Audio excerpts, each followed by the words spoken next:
a fairy tale ending in Côte d'Ivoire. No one could have actually scripted this ending. Beautiful AFcon. We're all excited, and it was indeed a success. Talking about Ivory Coast, these guys have 9 lives. You lose 2 games in group stages, one against the Super Eagles and suffering 4-0 against Equatorial Guinea. There was no hope. Every Ivorian had given up on these guys. But through the eye of a needle, they were actually able to make it to the knockout stages. Now, talking about the Super Eagles, they didn't play to their strengths. They didn't pose any threats to the Elephants. I think the biggest mistake Jose, the coach of Nigeria, made was actually to start chukwueze.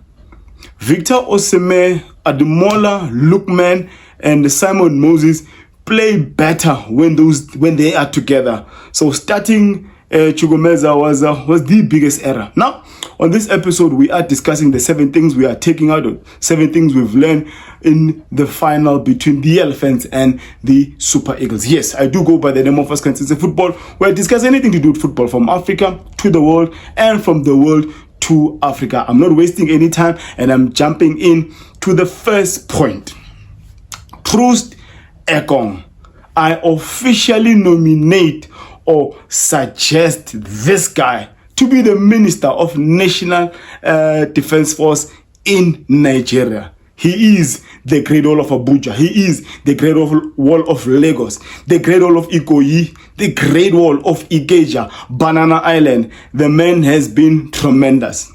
He's been head and shoulders above everyone with consistency, with leadership, with winning mentality. I mean, if you are looking for someone who's going to take that last minute penalty in 90 minutes, you have to look to this guy. He's been incredible, and deservedly so. He is the player of the tournament. There is no one who's been that consistent. If you're looking at the Ivorian team, if you're looking at the Democratic Republic of Congo, and maybe the closest individuals or candidates to that player of the tournament award probably were Ronza Williams, the goalkeeper of South Africa, and Teboho Mokoena. But no one can argue that Ekong, he was the standout player in this tournament. The second point is the attitude.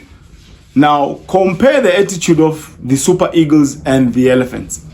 The Super Eagles on one side, they have this mentality that whenever we score first, we will be winners. I'm not sure if they learned their lesson against Bafana Bafana. Yes, they scored first, but Bafana Bafana equalized and eventually lost that game through penalties. But every other game that the Super Eagles have played, whenever they've scored first, they've actually went out to win the game. Now, they came with this attitude that, you know what, if you can score first against the Elephants, chances are we will win. We won anyway against the same fellows in the group stages. So they came with this mentality. And whenever Nigeria scores first, they actually relax as compared to a team that will actually still remain positive and actually go want to score the second goal and just consolidate.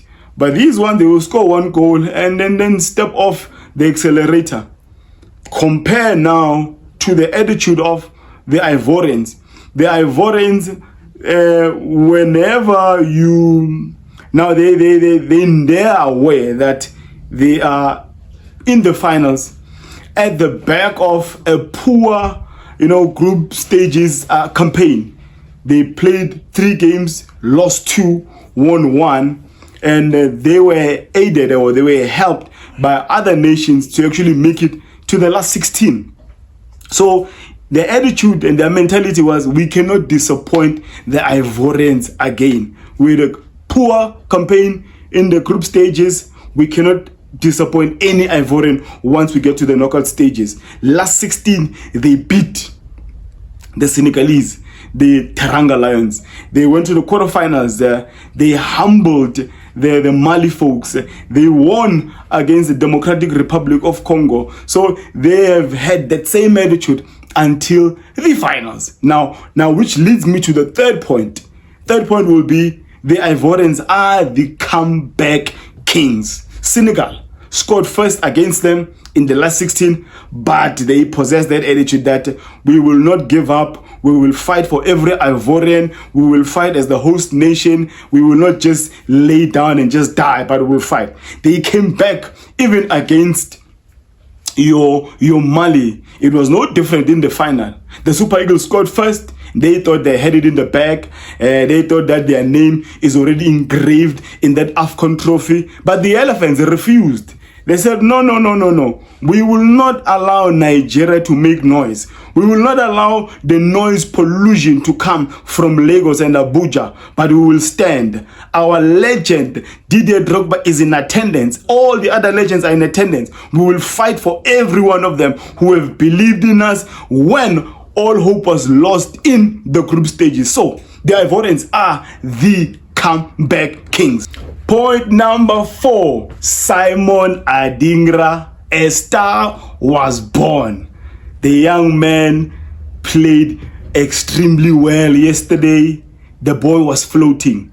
The boy was dancing. I mean, Ola Aina, for the rest of this tournament, he was a gangster. He was a dictator. No winger went past Ola Aina until he met this boy, Simon Adinga. Adinga skinned Ola Aina alive. Oh, what a contest. But Simon Adinga won the battle. He won the tournament for his country. I mean, the boy was just brilliant. He's a right-footed player playing in the left flank. He can cross with his left. So sometimes as a fullback, you're not even sure whether he's going to cut in and actually shoot with his right, or he's going to go to the byline and actually cross with his left. That's how the second goal, the winner goal by Holla, came from his cross. Even the corner was taken by the young man for Frank Casey to actually kill the game. So a star is born. We are proud of this young man. He has done extremely well. I'm pretty sure of one thing, that Ola Aina, going to the hotel yesterday, he was like a baby sleeping already, because he had a shift and a half against this young man. He was the man of the match, and he was also he won the award as the youngest player, or the young player of the tournament. Point number 5, the midfield trio of Ivory Coast humbled, didn't actually see who they were competing against in that midfield from Nigeria. The midfield 3 of Ivory Coast, I'm talking about Michael Seri, who plays for Hull City. I think he also played for Nice in Ligue 1 France. And then you're talking about 2 guys who are now in the Saudi Professional League. Frank Casey, who played for AC Milan, Barcelona. He's now coached by Steven Gerrard. And Seko Fofana also plays in the Saudi Professional League. These guys, they were having it easy yesterday. They were finding each other with so much ease, as compared to the Nigerian midfield, who didn't even protect their defense. These guys were having shots at goal at ease. So yesterday's defense was really tested. I'm talking about the Nigerian defense, because of the fact that their midfield was so poor. But we need to salute how these guys connected. Seri, Casey, and Fofana. What a brilliant game. What a brilliant game. A beautiful advertisement for African football. And these are things that we really wanted to see. Alex Iwobi was not there. Was not there at all. Point number 6. Now, for Victor Osimen, who is the reigning African Footballer of the Year, for Ademola Lookman, who yesterday you have to actually look for to see if he's even in the starting 11. For these guys to combine well, you actually needed a catalyst of the guy named Simon Moses, who was actually benched by the coach, who I heard that he's a best friend of Jose Mourinho. No wonder when he scores 1 goal, he thinks that the match is settled. That's like a mentality of a Jose Mourinho. score one goal, sit back and actually play on a counter. So typical of a Mourinho. I love Mourinho, but sometimes those tactics are no longer working in modern football. You need to adapt and embrace modern tactics. You can't just score one goal and think that is it. Ademola Lookman yesterday was not there. Victor Osimen was on holiday yesterday. He was pocketed by the two central defenders of the Ivorians. Had Stanley Nali not actually considered a goal yesterday, he might have actually won the goalkeeper of the tournament. But yesterday he was exposed because of that porous, weak midfield of the Super Eagles, which actually exposed the defense of the Super Eagles, now making Nali vulnerable to a lot of shots. Now, one weakness that you've noticed with the Stanley Nali, even in the Bafana game, is that the guy seems not to be comfortable to catch the ball. He's always parrying the balls away or fisting the balls away.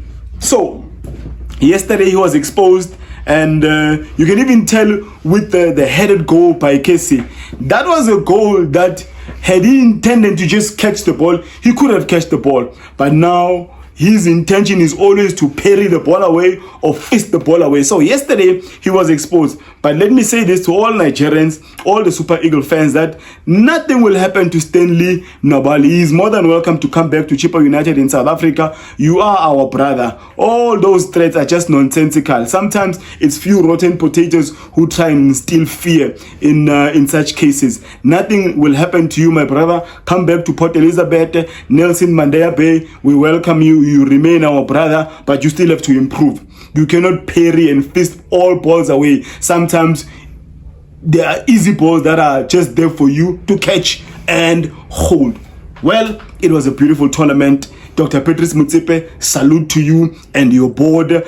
So 131 million rands, $7 million goes to the account of the Ivorian Federation. I hope these players and the coaching staff will be rewarded. I mean, the coach was fired during the group stages and the former player, Ivorian, took over, and now he's an AFcon champion as a coach. He has not coached in higher places. He took the national team and now he is a legend. His name will be engraved in the hearts of many Ivorians. Congratulations to the Ivorian team and congratulations to the Super Eagle team. They tried, but their luck unfortunately ran out. You cannot score one goal every time and think that you will defend until the end. You won the first half 1-0, but the Ivorians beat you to your game and won the second half 2-0. I do go by the name of Oscar Football. If you are seeing this face and this content for the first time, do hit that like button. Follow the brother. Engage me on the comments. What did you learn from this game? Do support the brother by sending something, so I do improve my content, get more audio equipment, get more visuals, and actually attend more games. And I'm really appreciative of all the comeback subscribers, the new ones. Engage me, follow the brother even on TikTok. I do desire to actually partner with other YouTubers, especially in the African space. Everyone who follows African football. Obviously, the tournament is ending now, but we are going back to club football. CAF Champions League knockout stages will be coming soon. CAF Confederations Cup knockout stages will be coming soon. So let us continue with this community, supporting each other and actually pushing each other. Thank you so much for the support, and may my God bless you all.